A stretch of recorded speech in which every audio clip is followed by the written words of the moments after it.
Hello friends, welcome back to my channel. আমি সন্দীপ তোমাদের কাছে নিয়ে চলে এসেছি আর একটা নতুন ভিডিও। এই ভিডিওটাতে আমি তোমাদের সাথে শেয়ার করব আমার রাইট সাইডের মিরারটা ভেঙে যায় এবং ভেঙে যাওয়ার পরে আমি একটা নতুন মিরার কিনে আনি রয়্যাল এনফিল্ডের অথরাইজড দোকান থেকে।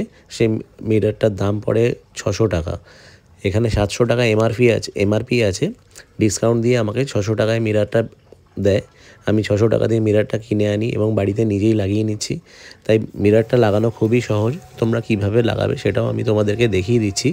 একটা বাড়িতে একটা মাত্র 14-15 রেঞ্জ থাকলেই তোমরা এই মিরারটা লাগিয়ে ফেলতে পারবে। পুরোনো মিরারটা খুলে দিতে হবে। খুলে দিয়ে প্রথমে মিরারের যে গোল আয়না কাঁচের জায়গাটা আছে ওই জায়গাটা খুলে দেবে। খুলে দিয়ে তারপরে এটাকে প্রথমে টাইট করে নেবে। টাইট করে নিয়ে যতটা যেভাবে করা দরকার সেইভাবে সেট করে নেবে। করে নিয়ে তারপরে এই কাঁচের অংশটা মানে আয়নার অংশটা লাগাবে। লাগিয়ে তারপরে নিজের সিটে বসে সেট করে নেবে মিরারটাকে। সেট করে নিলেই ব্যাস হয়ে গেল। আর তোমাদেরকে দোকানে বা শোরুমে যেতে হবে না। বাড়ি বসেই কীভাবে মিরার লাগাবে সেটা তোমরা শিখে নিলে। তাই সেইগুলো ছোট ছোট ব্যাপারগুলো বাড়িতে নিজেরা জানলে অনেক সুবিধা হয়। এবং আমার এই মিরারটা ঝট করে ভেঙে যাওয়ার ফলে রবিবারে আমার ভেঙে গেছিলো এবং সেটা আমি ঘরেই লাগিয়ে ফেললাম এবং তোমাদের সাথে শেয়ার করলাম যে কীভাবে কী করবে। Thank you friends.